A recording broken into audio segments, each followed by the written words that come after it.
네. 민수기 26장 1절에서 4절입니다. 민수기 26장 1절에서 4절 말씀 찾았으면 아멘. 다 같이 한 목소리 읽도록 하겠습니다. 시작. 연병 후에 여호와께서 모세와 제사장 아론의 아들 엘르아살에게 말씀하여 이르시되 이스라엘 자손의 온 회중의 총수를 그들의 조상의 가문을 따라 조사하되 이스라엘 중에 20세 이상으로 능히 전쟁에 나갈 만한 모든 자를 계수하라 하시니 모세와 제사장 엘르아살이 여리고 맞은편 요단과 모압 평지에서 그들에게 전하여 이르되 여호와께서 애굽 땅에서 나온 모세와 이스라엘 자손에게 명령하신 대로 너희는 20세 이상 된 자를 계수하라 하니라. 아멘. 기도하겠습니다. 조윤희, 감사원금 이현우 청년드렸습니다. 하나님 감사합니다. 주의 뜻과 은혜로 사랑하는 자녀들이 살아가기를 원합니다. 복된 삶이, 복된 믿음의 가정과 가문이 자녀들의 삶을 통해 그대로 되물림되어지게 하시고 우리 세대보다 더 큰 은혜와 부흥의 역사가 자녀들을 통해 보여지게 하여 주옵소서. 사랑하는 우리 특별히 현우를 기억하여 주사 그의 앞날의 주의 뜻 가운데 열려지게 하시며 귀하가 복되게 쓰임받는 믿음의 아들 되게 하여 주옵소서. 한날도 우리에게 날마다 하루하루 생명을 연장시켜 주시니 감사드립니다. 오늘도 주의 은혜에 따라 주신 생명을 주와 복음을 위해 살고자 말씀에 귀 기울이고 기도하고자 이 자리에 나왔사오니 들을 길을 허락하시며 하나님을 만나는 놀라운 은혜 허락하여 주옵소서. 예수님의 이름으로 기도했습니다. 아멘. 지금 모압 발락 사건을 우리가 보았는데요, 그 사건의 연장선에서 동일한 지역에서 동일한 사건이 오늘도 이 본문도 이어져 가고 있는 것입니다. 우리가 알다시피 모압 발락이 선견자, 예언자, 점성술가인 발람을 통해 이스라엘을 저주하기를 원했지만 그가 하나님의 말씀과 명령에 따라 저주가 아닌 축복을 하게 됩니다. 두 번째 작전으로 모압의 여성들을 이용해서 우상숭배를 하게 만들게 됩니다. 이 우상숭배를 통해 이스라엘 백성들 가운데 전염병이 들어와서 24,000명이 죽어요. 그러니까 적지 않은 수가 죽게 됩니다. 이 사건 후에 이들이 정신을 딱 차리게 돼요. 이렇게 살면 안 되겠구나. 그러니까 위기를 딱 만나게 되면 이 위기 가운데 하나님을 바라봐야 된다, 이런 말이죠. 우리 위기 가운데 그것이 어떤 위기인지 모르겠으나 각자의 위기가 있습니다. 우리가 생각하는 여러 가지 많은 문제가 있는데 이때는 하나님과의 우리 사이에 막힌 담이 있음을 깨닫고 그 관계를 뚫어야 돼요. 문제 가운데 그 문제와 나와의 관계가 아니라 그 문제를 내게 허락하신 그 하나님이 여전히 주권자이시기 때문에 그분과 관계가 뚫리게 되면 하나님께서 이 문제를 해결해 주시는 거예요. 그러니까 우리 가운데 문제가 어떤 문제가 일어났을 때는 그 문제 가운데 깊이 빠지지 말고 이 문제 잠시 벗어나서 하나님과 우리 사이의 관계를 돌이켜 봐야 돼요. 그러면 그 문제를 통한 하나님의 뜻을 깨닫게 되고 하나님의 뜻을 깨달아지면 하나님께서 그 문제를 해결해 주신다는 거예요. 그것이 바로 영적인 원리이기도 하고 삶의 원리이기도 합니다. 24,000명이 죽었어요. 24,000명이 딱 죽자마자 이들이 할 일이 뭐냐면 하나님과의 관계를 다시 한번 재정립하게 됩니다. 이건 아니구나, 우리의 삶이 이렇게는 살아서는 안 되겠다라고 그래야 이들이 깨닫게 돼요. 그리고 이제 하나님에 대해 집중하려고 하는데 그때 하나님이 이들에게 말씀하셨어요. 본문 1절을 보세요. 시작. 연병 후에 여호와께서 모세와 제사장 아론의 아들 엘르아살에게 말씀하여 이르시되. 아멘.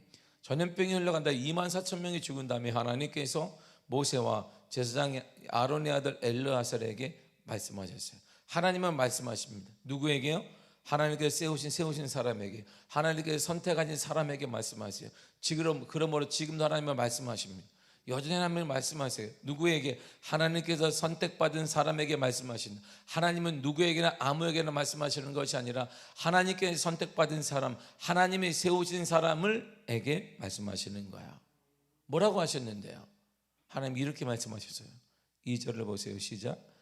이스라엘 자손의 온 회중의 총수를 그들의 조상의 가문을 따라 조사하되 이스라엘 중에 20세 이상으로 능히 전쟁에 나갈 만한 모든 자를 계수하라 하시니. 아멘. 하나님이 오늘 인원 파악을 해요. 인구 조사를 하게 만듭니다. 이스라엘 전체를 세라. 전체를 세요. 이스라엘 전체가 몇 명인지 모르니까 어린애부터 생명이 있는 이스라엘 민족을 다 세요. 거기에는 이스라엘 잡족도 있고 출애굽할 때 따라온 다른 민족도 있지만 전체를 세게 됩니다. 그리고 다시 가문을 따라 나누어 세라. 가문을 따라 12지파에서 또 지파별 지파의 안에 가문에 따라 다 나누어 세요. 그리고 근데 마지막으로 20세 이상으로 전쟁에 나갈 만한 사람, 남자들을 세워보아라. 이렇게 세요. 전쟁을 하겠다는 건지 우리가 중요한 거 아니에요. 하나님의 말씀에 따라 나누라면 나누라는 것입니다. 이스라엘 전체를 나누고 가문을 따라 나누고 그리고 다시 20세 이상으로 전쟁에 나갈 만한 사람들의 인원을 세워보라는 거야. 그랬더니 놀라운 사건이 일어나요. 자, 24,000명이 죽었어요. 24,000명이 죽기 전까지 하나님이 모압 왕 발람에게 저주하라고 해서 하나님이 그의 입을 들어 저주하는 축복을 하게 만들었어요. 그래서 모압 왕이 화가 나서 안 되겠다, 이 작전은 실패했다. 그래서 모압 여인들과 그들을 통하여서 우상 숭배를 하게 만들었어요. 우상 숭배가 얼마나 가증하고 하나님이 싫어하는지 알아요. 왜냐하면 그들과 이스라엘과 모압은 오존 사촌지간이기 때문이죠. 그래서 만들어 놨단 말이에요, 구도를. 그러니까 하나님이 진노를 하셔서 24,000명이 죽었어요. 24,000명의 피해를 보는 이들이 딱 각성하기 시작해요. 그래, 죽은 게 문제가 아니라 하나님과의 관계가 바로 정립되지 않으면 죽어요. 하나님과의 관계가 바로 정립되지 않으면 그 문제가 죽는단 말이에요. 우리의 삶의 열매가 없어진다, 이런 말이죠. 얼마나 그들 각성하며 깨어 있겠어요? 그러고 나서 하나님이 난데없이 인구조사해라. 그리고 딱 말씀하시니까 우상숭배 사건을 영적으로 완전히 깨어나고 정신이 바짝 든 이스라엘이 이들의 특징을 보세요. 그 말이 딱 떨어지자마자 3절을 보세요. 시작. 모세와 제사장 엘르아살이 여주고 맞은편 요단가 모압 평지에서 그들에게 전하여 이르되. 아멘. 보세요. 하나님이 말씀하셨어요. 그 말을 딱 듣자마자 그대로 이들에게 전합니다. 자, 우리 하나님께서 소를 세워보라고 명령하셨다. 자, 세워보아라. 그랬더니 일말의 주저함 없이 이스라엘 전체 사람들에게 인원을 세워보라고 그들을 전하게 되고, 그 말씀을 다시 4절을 보게 되면 그대로 받아 그대로 진척이 돼요. 자, 이 짧은 1절에서 4절까지를 보세요. 딱 1절을 빼게 되면 하나님 말씀하고 뭐라고 좀 말씀하셨다. 세워라. 네, 세워라. 네, 세웠다. 이렇게 끝나요. 짧은 한 절에 하나님께서 모세와 엘르아살에게 얘기하고, 모세 엘르아살이 지파들에게 얘기하고, 지파의 리더들이 그대로 행동합니다. 일말에 거리낌이 없는 거예요. 그냥 일사불란하게 쭈르륵 이어져 가요. 보세요. 영적으로 깨어있는 사람의 특징이 그런 거예요. 저 사람이 영적으로 깨어있다, 영적으로 살아있네, 그 사람들의 특징이 오늘 보여주는 거예요. 첫째가 뭐냐면 하나님의 음성을 들을 줄 알아야 돼요. 영적인 사람, 영적으로 깨어있다는 사람들이 하나님의 음성을 듣지 못하면 그건 무지한 거예요. 무지할 뿐만 아니라 그 때문에 그 사람이 특별히 리더라면 그 때문에 그의 공동체가 죽어요. 어디로 갈지 모르고 죽는단 말이에요. 영적으로 깨어있는 사람의 특징은 첫째, 하나님의 음성을 들어. 둘째, 들은 하나님의 말씀을 그대로 전합니다. 여과 없이, 굴곡 없이, 감정을 싫지 않아요. 이 시대 보세요. 하나님의 말씀을 듣는 사람도 흔치 않지만 전하는 자는 더 흔치 않아요. 왜?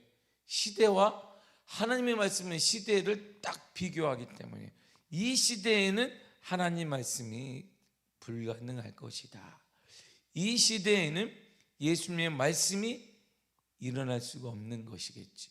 근데 얘 크리스찬이 아니냐? 그들이 크리스찬이에요. 이게 더 심각한 거죠. 그들은 남 크리스찬이 아니라 크리스찬이에요. 예수 믿는 사람인데 예수님 말씀을 듣지도 못하고 그대로 전하지도 않아요. 뭘 전하느냐? 우리가 아는 것, 거기에 감정도 싫고 여건도 싫고 환경도 싫다 보니까 정결한 하나님의 말씀이 우리에게 들려지지도 않고 전해지지도 않는 거예요. 영적인 사람의 특징은 오늘 본문을 보세요. 두 가지로 얘기하는 거예요. 음성을 들을 수 있어야 돼요. 이 어두운 세대 어떻게 됐는데 그런 애가 깨어있는 사람이죠. 그런 애가 깨어있다라고 말하는 거예요. 깨어있으면 그것이 기도할 때 듣기도 하고 찬송할 때 듣기도 하고 어떤 환경 가운데 듣기도 하고 그 문제를 통해 듣기도 하고 하나님의 음성이 들린단 말이에요. 아, 하나님 나에게 이렇게만. 그리고 하나님의 음성을 들으면서 우리가 확신하는 것은 어떠한 문제가 오더라도 나는 하나님의 아들이기 때문에 무너지지는 않겠구나. 그리고 그 하나님의 말씀을 그대로 전해요. 짧은 1절의 4절을 보세요. 1절의 4절이 나오기까지 24,000명이 희생당했어요. 문제가 뭐냐? 우상 숭배하느라고. 잘 보시니까 우리도 우상 숭배가 물질이 되기도 하고 자녀가 되기도 환경이 되기도 해요. 이러한 삶을 살면 우리가 어떤 곳에 문제가 한 부분에 심각한 문제가 터져요. 이게 그때 터지면 그때 우리가 깨달아야 돼. 하나님과 관계가 문제가 있구나. 그리고 나서 이들이 각성하게 하나님의 말씀을 듣고 그 말씀을 그대로 전해요. 만약 그대로 전하지 않으면 어떻게 되냐면 이렇게 된단 말이에요. 에스겔 3장 16절 19절 말씀을 길지만 나같이 읽겠습니다. 시작. 7일 후에 여호와의 말씀이 내게 임하여 이르시되 인자야 내가 너를 이스라엘 족속의 파수꾼으로 세웠으니 너는 내 입의 말을 듣고 나를 대신하여 그들을 깨우치라.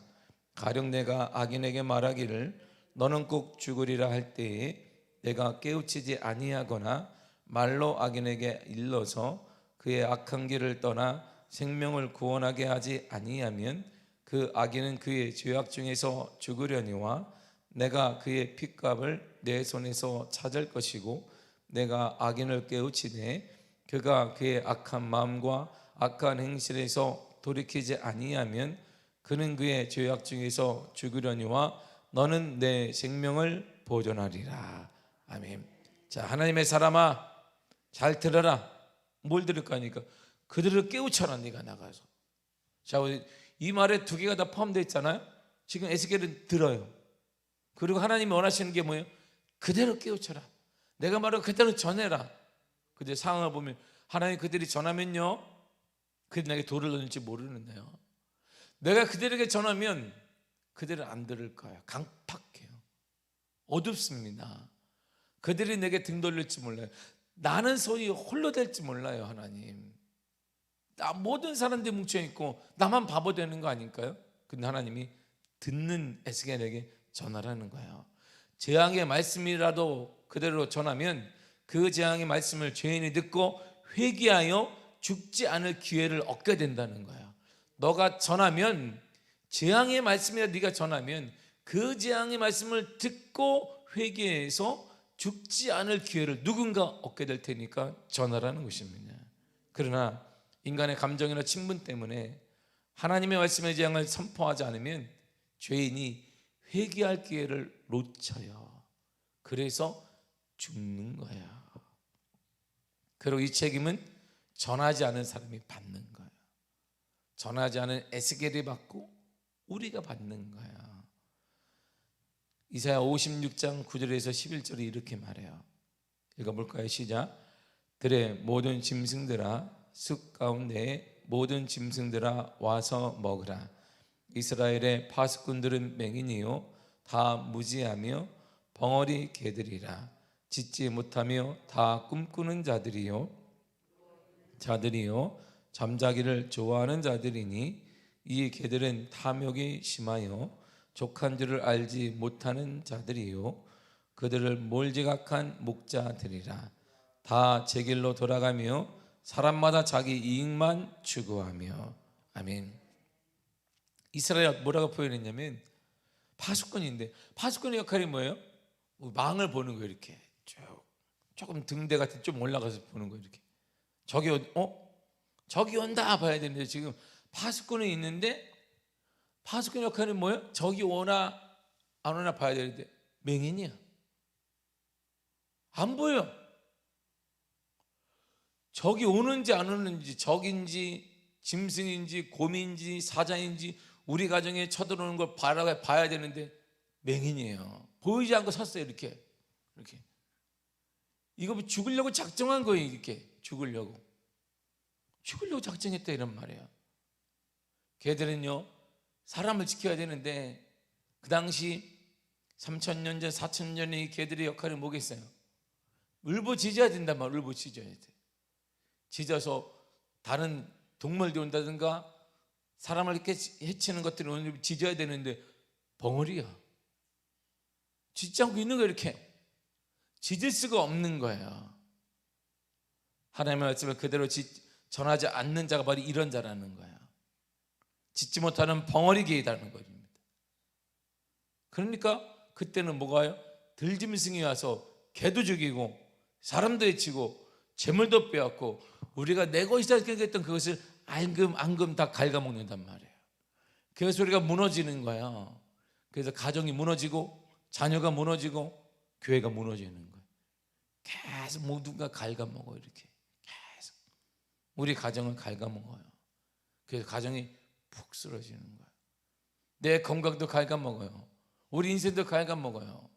그러니까 겉은 똑같은 것 같은데 속이 텅텅 비어가요. 하나님의 말씀을 그대로 전하지 않으면 이렇게 된다는 것입니다. 때로는 하나님의 말씀이 전하는 자나 듣는 자가 아플 수가 있어요. 예레미야가 왜 눈물에 쓰는지 알겠어요? 동족이 하나님의 진노를 선포해야 돼요. 누가 이거 원하겠어요? 동족들에게 하나님의 진노하신다, 하나님의 죽임을 당할 것이다, 눈물의 선지자는 예레미야예요. 그래서 하나님의 말씀을 전하는 자나 듣는 자가 아플 수 있습니다. 그래도 우리는 전해야 하고 들어야 합니다. 그래야 살아요. 그래야 치유가 됩니다. 그래야 살 수 있습니다. 사랑하는 성도 여러분, 영적으로 깨어있는 자가 이 시대를 선도하며 하나님이 그에게 주시는 힘이 달라요. 하나님의 깨어있는 자에게 지금도 변함없는 하나님의 은혜와 하나님의 역사와 하나님의 충만을, 하나님의 기적과 은혜를 주세요. 그 깨어있는 자의 특징은 아주 단순합니다. 하나님의 음성을 들을 수 있어야 돼요. 여러분, 그 문제 때문에 좌절할 것이 아니라 그 문제를 통한 하나님의 뜻이 무엇인지 들어야 돼요. 둘째가 하나님의 들었다는 하나님의 말씀을 그대로 전하고 그대로 살아야 되는 거예요. 성경은 정확히 우리들 이렇게 말해요. 요한계시록 22장 18절 19절입니다. 시작. 내가 이 두루마리의 예언을 말씀을 듣는 모든 사람에게 증언하노니 만일 누구든지 이것들 외에 더하면 하나님이 이 두루마리에 기록된 재앙들을 그에게 더하실 것이요, 만일 누구든지 이 두루마리의 예언의 말씀에서 제하여 버리면 하나님이 이 두루마리에 기록된 생명나무와 및 거룩한 성의 참여함을 제하여 버리시리라. 아멘. 보세요. 하나님의 말씀 뭐 하지 말라? 더하면 재앙이 임하고, 죄도 하나님이 너도 제하게 될 것이다. 하나님의 말씀은 뭐 하지도 말라니까? 더하지도 말고 제하지도 말아라. 환경에 따라 해석하지 말아라. 2022년에 5월에 산다고 함부로 제하지 말라는 것이, 예전과 다르다 이렇게 말하지 말아라. 하나님은 여전히 주권자가 되시며 인도자가 되시며 지금도 하나님은 살리기도 하고 죽이기도 하시는 하나님이시기 때문에 우리가 할 일은 그대로 믿는 거야. 그대로 믿는 자에게 들린단 말, 들을 수 있어야 돼요. 정말 깨어있는 자는 일을 많이 하는, 그걸 많이 해야 합니다. 근데 듣지 못하고 많이 하게 되면 일하고 하나님이 책망받아요. 교만하기 때문이에요. 내가 한 줄 알기 때문이에요. 하나님의 기회 줬음에 내가 하는 줄 알기 때문이에요. 그리고 엉뚱한 데가 열심히 했는데 하나님의 음성을 듣지 못하면 방향이 달라요. 하나님은 이쪽으로 가서 열심히 하기를 원하는데 우리는 내가 원하는 대로 여기서 열심히 하고 있어요.